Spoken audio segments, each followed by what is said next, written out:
guys, this is Ravi Baghel from Saraswati Academy. Today's our topic is money and banking. आज हम सिर्फ money के बारे में पढ़ेंगे, बैंकिंग के बारे में और उसके अलग functions, commercial bank like RBI, commercial bank तो आपके कोर्स में नहीं है, लाइक आरबीआई उसके फंक्शंस, उसके बारे में हम नेक्स्ट क्लास में पढ़ेंगे. आज हम मनी के बारे में जानना स्टार्ट करेंगे.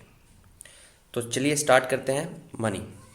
Money is anything which is generally acceptable as a medium of exchange. Money को बेसिकली क्या कहा गया है मीडियम ऑफ एक्सचेंज. मीन्स अगर आप कोई भी वस्तु या कोई भी थिंग खरीद रहे हैं, उसको खरीदने या परचेज करने में आपको एक जो टर्म देनी होती है उसको मनी कहा गया है.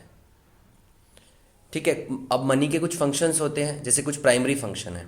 प्राइमरी फंक्शन यही आएगा जो आपका डिफाइन करता है कि मीडियम ऑफ एक्सचेंज. मनी क्या है? एक मीडियम ऑफ एक्सचेंज है.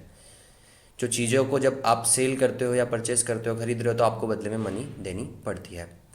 दूसरा प्राइमरी फंक्शन में बी पॉइंट इसका क्या कहता है कॉमन मेजर ऑफ वैल्यू और यूनिट ऑफ वैल्यू. मतलब कॉमन मेजर है. अगर मैं कहूँ एक 10 रुपये की डेयरी मिल्क है तो कॉमन है, उसके लिए सबके लिए वो 10 रुपये की ही है, वो वैल्यू डिसाइड कर दी गई है. तो कॉमन मेजर ऑफ वैल्यू निकल कर आती है, या यूनिट ऑफ वैल्यू भी इसको कह सकते हैं.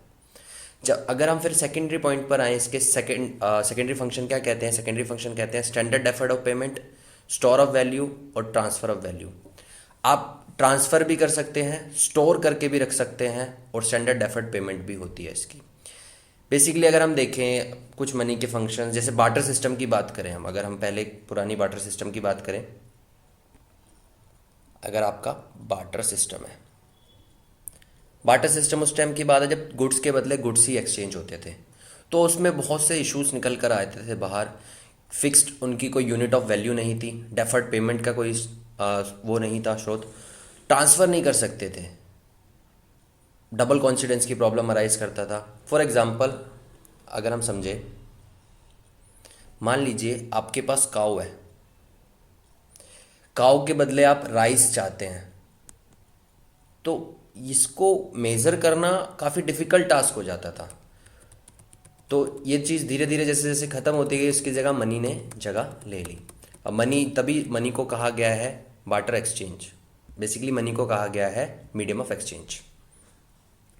Measure of money supply. अब मेजर कैसे करते हैं? मनी सप्लाई कितनी है? मनी सप्लाई मीन्स मतलब मार्केट में कितना पैसा अवेलेबल है, या कहाँ कहाँ से हम किन किन चीज़ों को इंक्लूड करते हैं उसमें. Currency held by public plus net demand deposit held bye commercial bank. पहला कि करेंसी हेल्ड बाय पब्लिक के पास कितनी करेंसी है. करेंसी कौन सी? जो लीगल है within a domestic territory, जो इंडिया की करेंसी है उसकी बात कर रहे हैं अभी हम. और net demand deposit held by the commercial bank, के net demand deposit commercial bank के पास कितना है.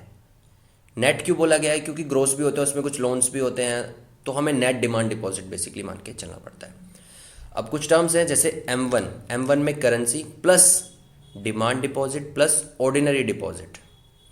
सी से मैंने डिनोट किया हुआ है currency and coins with public. Currency और कॉइन्स बेसिकली एक का सिक्का, दो का सिक्का, वो सारे कॉइन्स में आ जाएंगे. Currency and coins with public. Demand deposit of the public with the bank. Demand deposit ये हम नेक्स्ट क्लास में कर लेंगे, मैं उसमें बता दूंगा आपको डीडी क्या होता है, ओडी क्या होता है, फिक्स डिपॉजिट क्या होता है, टाइम डिपॉजिट क्या होता है, चेक. ये सारी चीज़ें हम एक अलग वीडियो में समझने की कोशिश करेंगे. अब आगे चलते हैं. ओडी होता है अदर डिपॉजिट. ठीक है. जब हम यहाँ पर देखिए, आप M1 में आपने किस किस चीज़ को गिना है? Currency plus DD plus OD. C से हमने डिनोट किया currency and coins with public. DD से डिनोट किया हमने demand deposit of the public with banks, यानी डीडी डिमांड डिपॉजिट. और ओडी हमने करा है ऑर्डिनरी डिपॉजिट.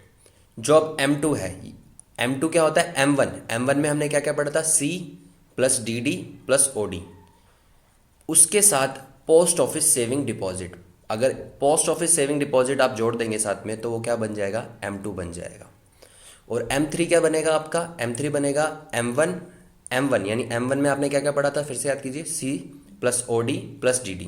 तो M1 plus time deposit of commercial bank. जब हम एक अलग वीडियो में टाइम डिपॉजिट और फिक्स डिपॉजिट करेंगे तो आप समझ जाओगे. अभी just M1, M2, M3, M4 में क्या क्या चीज़ें इंक्लूड होती हैं, ये आपको अभी ध्यान रखना है.